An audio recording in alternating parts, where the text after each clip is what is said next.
Em nome do Pai que me criou, do Filho que me resgatou, do Espírito Santo que me santificou, divina vontade, reina na minha vontade. Minha mãe, eu te amo e tu me ama, dá-me o gole da vontade divina para minha alma. Me abençoa, Mãe, para que todas as minhas ações sejam feitas diante de vossos olhos maternais. Amém. No dia 26, da Rainha do Céu, no Reino da Divina Vontade, falou sobre a separação, para Jesus iniciar a vida pública dele, né? E aí foi interessante que foi falado que o jeito que a Nossa Senhora fala, né, ela conta, né, o fato que aconteceu, né, a dolorosa separação de Jesus, a dor que ela sentiu, ela conta ali, relata o que aconteceu, mas logo ela já fala, mas foi o Fiat, né, ela fala assim, né, mas sabendo que era a suprema vontade, rapidamente disse meu Fiat, não hesitei um instante, e com o Fiat do meu filho e o meu, nós nos separamos. Ela fala assim, quando o meu amado Jesus pediu-me permissão para sair, porque ele nunca fazia nada sem que me contasse antes, senti uma dor repentina em meu coração. Então ela fala, o que aconteceu? Senti uma dor repentina no meu coração, uma dor muito grande, né? Mas logo disse Fiat. Aí, como foi falado, né? A gente fala, como assim? É igual a Nossa Senhora fala, né? Tipo, a gente vai contar uma situação que aconteceu, dolorosa, complicada, e a gente sofreu, e a gente vai partilhar isso, vai testemunhar e conta os detalhes, assim, fica muito contando os detalhes do que aconteceu, né, o fato real ali que aconteceu. Uma humilhação, uma dor, alguma coisa, não sei, a gente conta, mas ao mesmo tempo a gente já fala a luz, né, que foi, eu vi essa luz, né, a gente fala a mesma coisa, igualzinho a Nossa Senhora fala, o jeito de falar, né, a gente relata o fato, e ao mesmo tempo fala a luz que viu, e foi o Fiat, e foi Deus, e tá tudo bem, né? Tá tudo bem, eu tô, tipo assim, tô contando a história, mas a dor que eu passei, o que eu senti, mas ao mesmo tempo a gente fala da luz que viu, que entendeu e do amor que a gente aceitou, né? Então você fica. É muito interessante, realmente. A gente fala igual ela e nem percebia, né? Nem tinha percebido isso, que ela também faz assim, né? E a gente tá imitando ela. É a gente que tá imitando ela, porque ela vive assim. É interessante, né? Ela fala o que tá acontecendo, mas aí ao mesmo tempo ela fala do interior dela, do que tá no interior dela, na alma dela, no interior. A divina vontade reinando. E ela aceitando e tudo, né? Ela fala, não hesitei um instante, o que tá no interior. Então a gente também faz isso, né? Interessante. E com o meu filho, e com o Fiat do meu filho e o meu, nós nos separamos. Aí ela fala, abandonei-me naquele querer divino que era a minha vida, mas ó potência do Fiat divino. Este santo querer nunca me fazia perder de vista meu filho, nem ele me perdia. Ao contrário, sentia suas palpitações em mim e Jesus sentia as minhas nele. Então é muito interessante, realmente. Aí teve uma parte, né, do vídeo que falou assim, estava lendo sobre a vida pública de Jesus, né, o capítulo 68 da Valtorta, e aí Jesus, quando chegou no templo para falar, ele falou com Judas, né, para ir lá falar com o magistrado, para antes falar com o magistrado, que ele queria falar, pedir permissão para o magistrado do templo.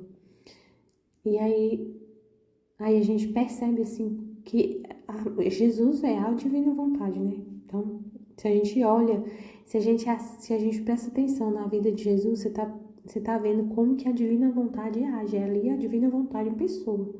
É Jesus, né? Deus, a divina vontade agindo nele, né? É a vontade dele, né? Que é a vontade divina. Então, se a gente assiste a vida de Jesus, presta muita atenção na vida de Jesus, você vai ver como que a divina vontade age. E é desse jeito aí nesse caso, né, tá mostrando como ela é ordenada, como é justo, como é tudo ordenado, e ele vai pedir a mesma coisa da gente. Ele não vai chegar igual aí eu fiquei pensando, é como se fosse assim, né? O Judas falou, não, mas você é o Messias, não precisa disso, né? Pedir permissão, como assim, você é o Messias? Você é o demônio falando, né? Mas Jesus, aí ele falou, eu não vim para mudar os costumes, para alterar o que já tá, né? O que já acontece, assim, por exemplo, eu fiquei pensando no exemplo, assim, né, dessa situação de Jesus, dessa cena. É a mesma coisa dele, se ele chegasse hoje aqui, por exemplo, fosse hoje, ele chegasse aqui em Brasília, por exemplo, onde eu moro, aqui na Arquidiocese de Brasília, e ele fosse para falar lá no altar, numa igreja lá na catedral, que é lá na catedral lá que fica lá o bispo, né, que é o bispo de Brasília. E Jesus chega e quer falar. E ele chegar e simplesmente subir lá no altar e falar, sem falar com ninguém. Né? Então eu fiquei pensando nisso, é a mesma coisa, ele não faz isso, ele não desordena as coisas, ele não veio para abolir o que já está ordenado, que é ele mesmo, que é Deus, que a ordem que existe na terra, tudo é Deus. Então se ele chegasse hoje, ele ia pedir licença, ele ia falar com o bispo, sendo ele Deus. Meu Deus, é uma coisa assim incrível, né? Como que Deus é ordenado, como que é como que a divina vontade age. Ele é Deus, ele que criou tudo. Aí imagina ele chegando aqui e ele vai falar com o bispo, pedir licença para falar, sendo que ele é Deus, próprio Deus, Jesus. Aí, mas ele falou. Então, aí o que estava falando, né, nesse vídeo, se a gente prestar atenção na vida de Jesus, a gente vai estar assistindo a divina vontade agindo no ser humano. Meu Deus, então é muito a gente ficar muito atento no comportamento de Jesus. Ele é o modelo, né? Ele é o modelo.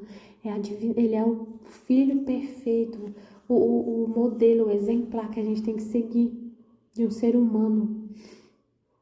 Como falou, não sei, acho que foi no outro vídeo, no dia 25, que ele é o pensamento, foi justamente, acho que foi no 25 que falou, que ele é o pensamento do Pai, falando que ele é a divina vontade, que se a gente imitar Jesus, a gente está sendo o que o Pai pensou. Jesus é o exemplar perfeito do pensamento do Pai, da vontade do Pai.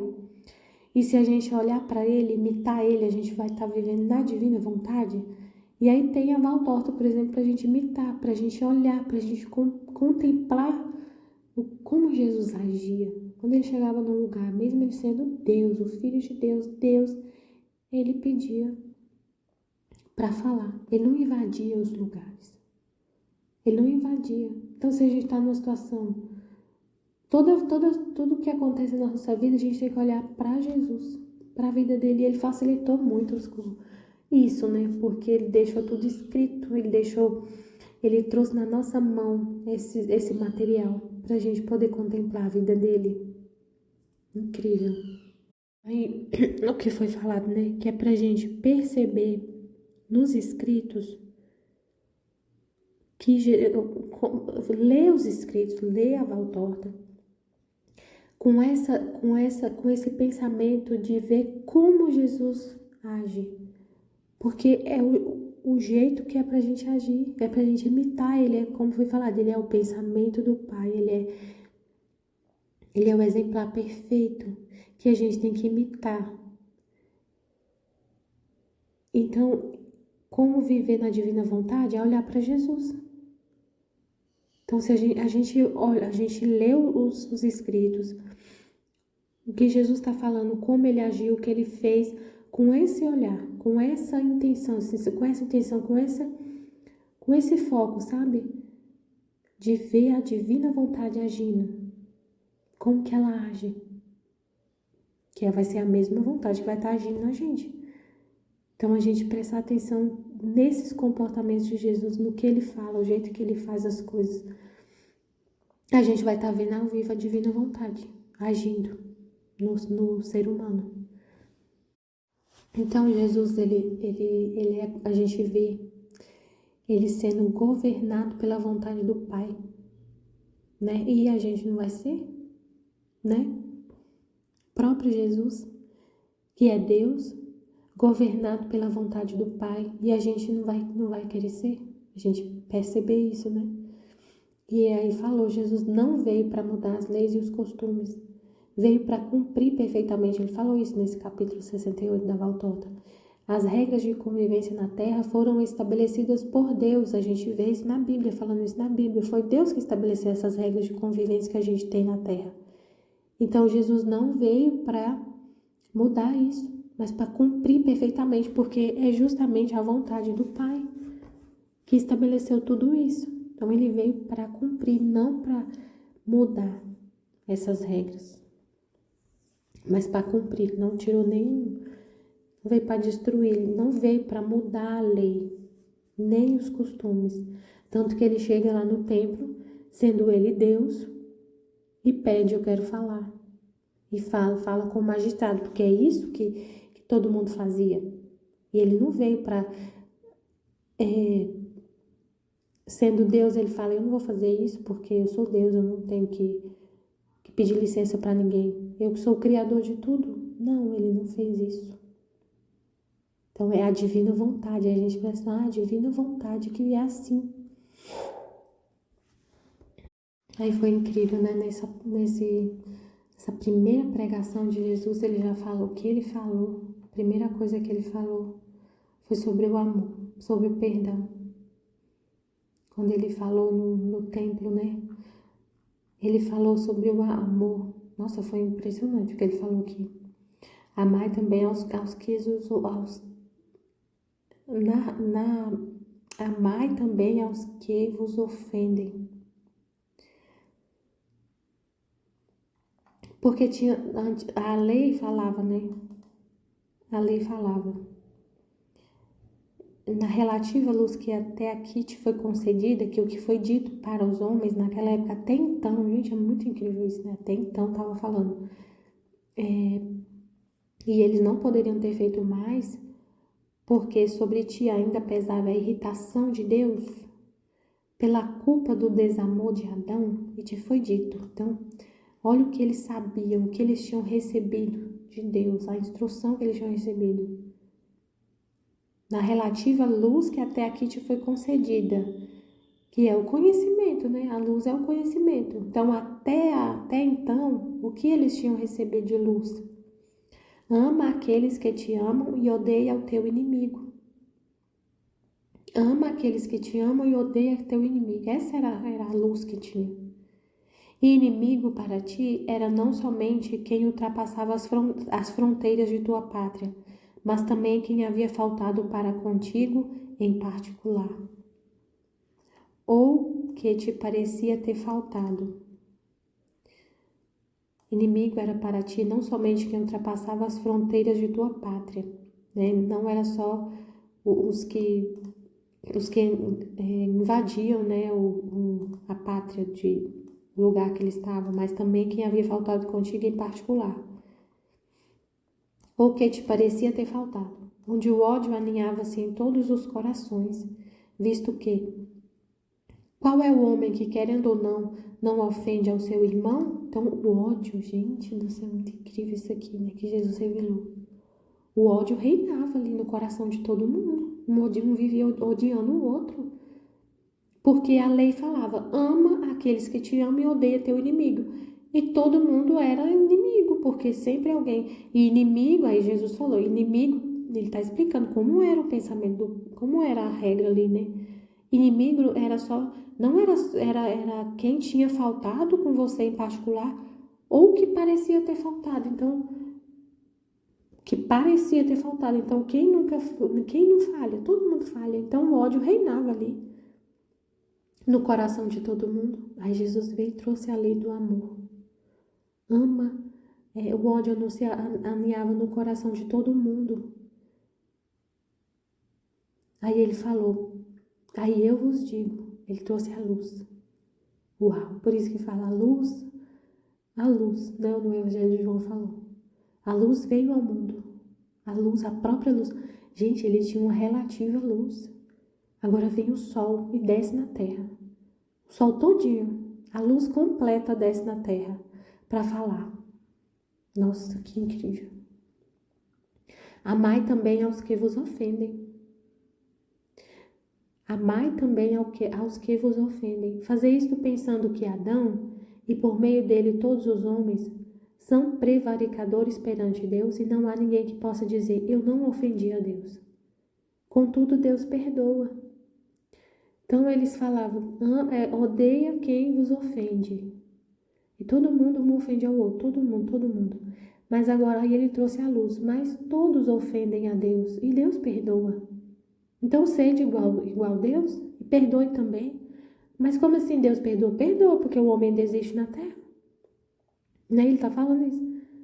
Todo mundo ofende a Deus, e Deus perdoa todo mundo. E qual é a prova que Deus perdoa todo mundo? O homem ainda existe. Deus não destruiu o homem. Deus perdoa não uma, mas 10 vezes, 1000 vezes perdoa.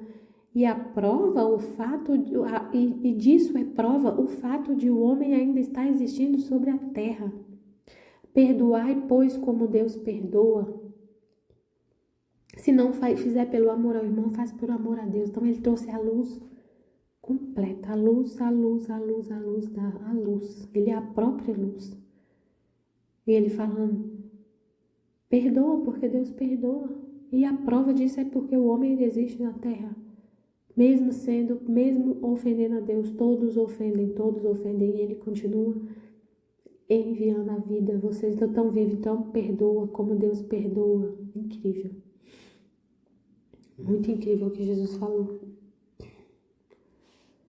Aí Jesus vai primeiro no templo, né? Porque na justiça, por ser justo, era justo que ele fosse primeiro para quem estava buscando, para os estudiosos, para quem estava buscando, esperando o cumprimento da profecia. Os que estudavam as profecias estavam esperando o cumprimento da profecia sobre o Messias. Ele vai primeiro a esses, mas eles não acreditam. Eles não acreditam. Aí nesse vídeo falou, né, de como foi a Nossa Senhora falou nesse dia, né, que os primeiros a ouvir a palavra de Jesus, os estudiosos rejeitaram, mas os que aceitaram, que acatou a palavra de Jesus, que seguiu ele, foi os pobres, os mais pobres. Tanto que ele teve como apóstolos os pescadores, os mais simples, os mais humildes, cobrador de imposto, pescador, um leproso que foi curado por ele. Só pessoas simples, humildes, os mais... Gente, naquela época a gente não tem nem noção, assim, como essas pessoas eram desprezadas. Porque tinha muito aquela questão também que falou no outro vídeo, né? Do sofrimento ser sinal de maldição. O sofrimento era sinal de maldição, de que Deus não estava abençoando a pessoa, porque lá estava escrito, Deus abençoa o justo, né? Tudo que está lá no Antigo Testamento. Então eles pensavam, essa pessoa é amaldiçoada por Deus. Se a pessoa está sofrendo, se ela não está tendo, assim, sinal de pobreza, a pobreza é sinal de maldição, o sofrimento é maldição. Então essas pessoas eram os pecadores, nossa, era tudo, é pecador, então é excluído, totalmente excluído. Aí Jesus chama justo esses. Mas que são os que abraçam essa palavra, que, como a Nossa Senhora falou, os pobres, eles não têm nada a perder. São menos apegados ao próprio juízo. Eles não têm nada a perder. O pobre não tem nada a perder. Aí está acontecendo hoje a mesma coisa. Quem está acolhendo a palavra de Jesus, o livro do céu? Os pobres ignorantes, as donas de casa, os mais pequeninos, os leigos. Porque a gente não tem nada a perder. A gente não tem nada a perder. Então a gente acolhe. Quem tem muito estudo, estuda muito, tem um monte de conhecimento. E esse conhecimento é um status. Esse conhecimento é um status. A pessoa se apega a isso e ela vai pensar muito antes de largar tudo isso que ela já sabe, que ela estuda, que ela usa como, tipo, uma pessoa que estuda muito, por exemplo, ela é especialista, doutor em Santo Agostinho, sei lá. Nem sei falar, eu não tenho nada, eu sou tão pobre, não tenho nada de conhecimento, então eu não sei nem falar direito. Mas assim, a pessoa é especialista lá em Santo Agostinho, no Santo Agostinho, ou em filosofia. Ela não quer largar isso para poder estudar o livro do céu, para dar atenção para essas verdades, porque ela tem que deixar muita coisa para dar atenção para Jesus. Ela se apega com o que ela tem, não quer largar de jeito nenhum. Ela tem muito a perder. Então, os pobres não conhecem nada, não tem nada a perder, né? Ela falou, né? O seu passo virou-se. Sua primeira visita foi ao templo sagrado, no qual começou a série de suas pregações. Mas que dor! Sua palavra, cheia de vida, portadora da paz, do amor e da ordem, era mal interpretada e mal ouvida, especialmente pelos doutores e sábios daqueles tempos. Eles se apegam ao conhecimento e aí fica questionando o que Jesus está falando, não acolheram. E quando meu filho dizia que era o Filho de Deus, o Verbo do Pai, aquele que veio para salvá-los, levaram tanto a mal que com seus olhares furiosos queriam devorá-lo. Oh, como meu bem-amado Jesus sofreu! Sua palavra criadora rejeitada fazia-o sentir a morte que davam a sua palavra divina. E aí ela fala que ele ficava esquecido, né? Que ela via ele esquecido fora dos muros da cidade. Eu acho que é na vida íntima mesmo que fala.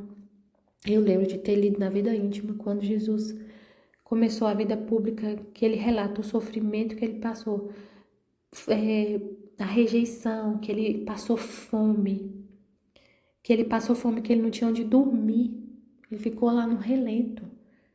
Que ele foi muito rejeitado, muito rejeitado. É na vida íntima que ele relata. E aí ela fala aqui, né? Apoiando-se, que estava lá no relento, debaixo de uma árvore, chorando e rezando pela salvação de todos. Ele foi rejeitado pelos grandes, pelos doutores, mas não parou de falar. Não parou. Seu amor fluía, pois queria as almas. E assim ele ficou cercado de pobres, aflitos, enfermos, coxos, cegos, mudos, e daqueles com tantos outros males, dos quais eram oprimidas as pobres criaturas. E ele ficou cercado de pobres,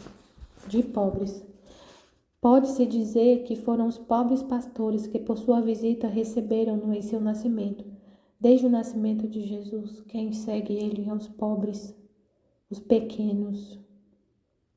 E são os pobres que seguiram ele até a sua morte. Aí ela fala, por quê? Os pobres, os ignorantes, são os mais simples, menos apegados ao próprio juízo, e, portanto, são os mais favorecidos, mais abençoados e os prediletos do meu querido filho. Os pobres são simples, e Jesus fala muito sobre a simplicidade, né, no livro do céu. Para entender, ele tem que ser simples. Você não pode ser apegado ao que você acha, ser apegado ao próprio juízo. Você tem uma opinião. Sobre, por exemplo, eles tinham uma opinião muito fincada ali. Como que deve ser o Messias? Como deve ser o Messias? Eles tinham na cabeça deles a figura do Messias, tipo assim, sabe? O conceito assim do que seria, de quem seria o Messias.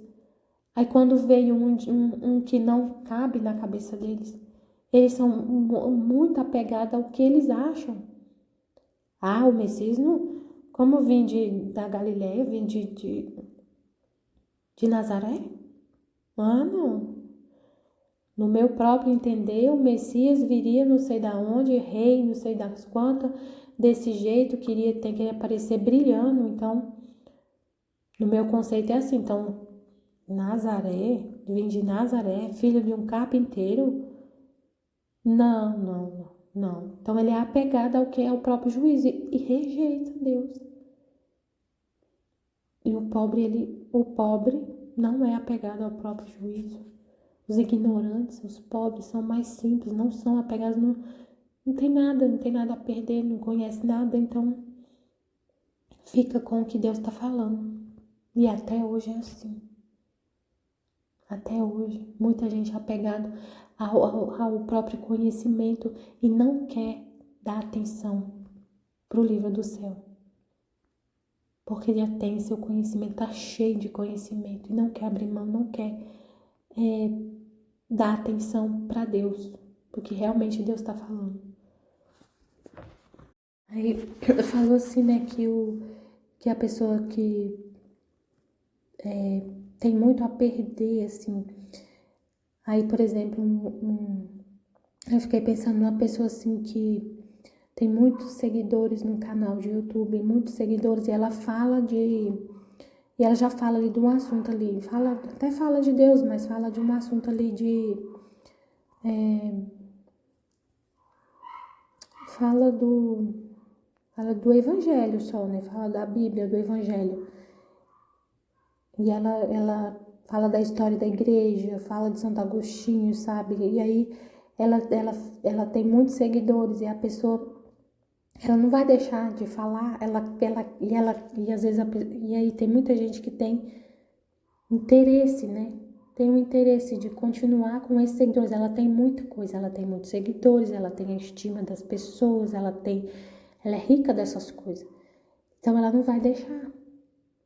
Aí ela vai começar a falar do livro do céu, de uma santa que as pessoas não conhecem, que muita gente ainda não conhece.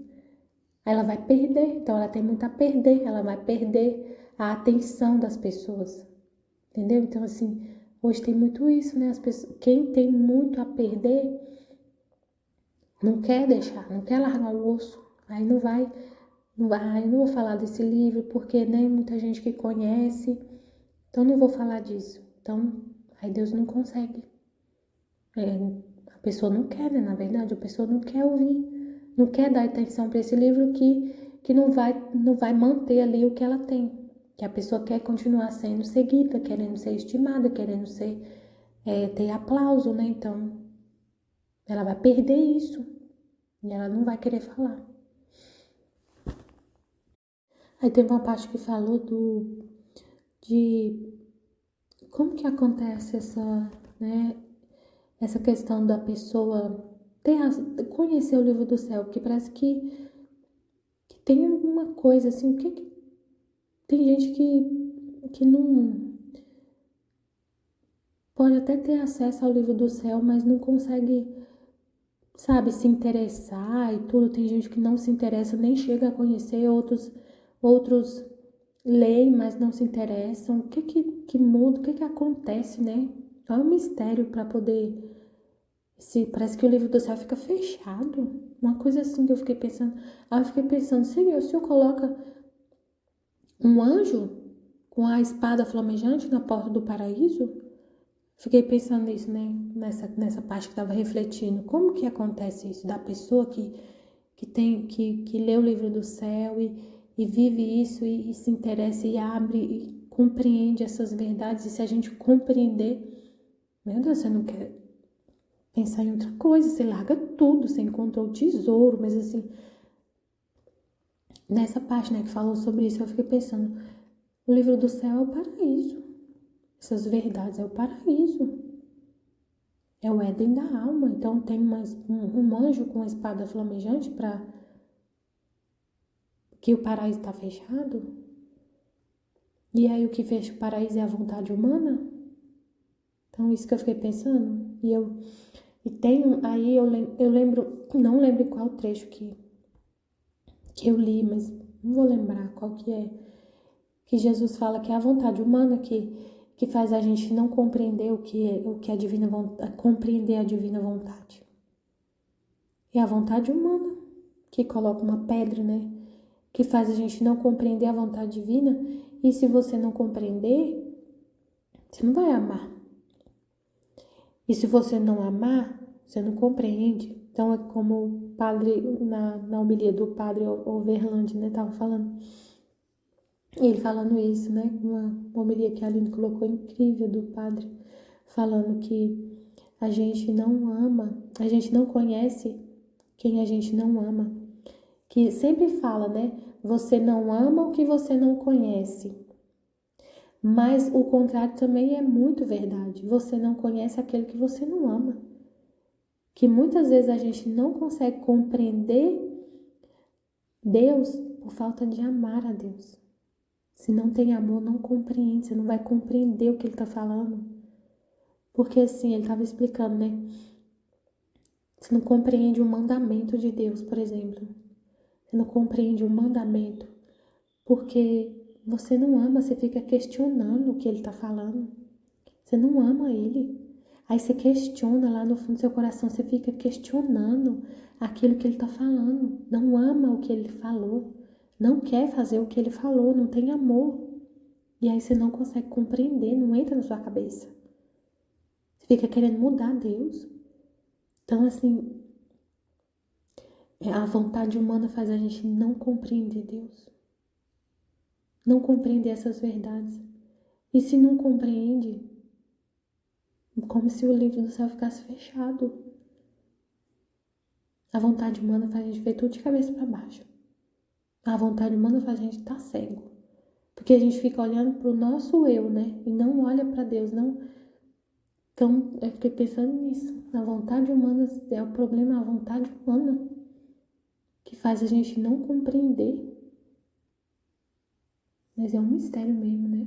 É um mistério. Essa questão do... Porque todo mundo é um nada. Todo mundo é um nada, só Deus é bom, a gente é um nada. Não é um mérito, assim, da pessoa. Não é um mérito, assim, a pessoa que mereceu. Não tem isso. Porque é sempre Deus que... É um dom, né? O que Deus vê, então, é a intenção. O que Deus vê é a intenção. O amor, a intenção. A vontade, né? E aí falou, né? Às vezes a pessoa... Muitas vezes a gente se interessou pelo livro do céu, pela santidade divina, porque sofreu muito, porque se decepcionou muito no mundo. Porque vivia uma vida...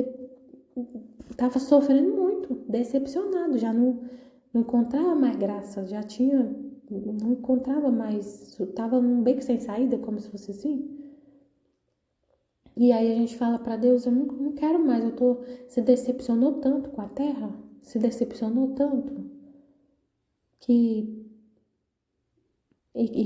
quer só Deus e começa a querer só Deus e querer só Ele, porque já teve tanta decepção, tanta amargura, já, né, viveu tanto apegado com a terra e se decepcionou, e aí volta para Deus, né? Então, fiquei pensando nisso. Amém, Fiat Jesus, eu confio em vós. Amém.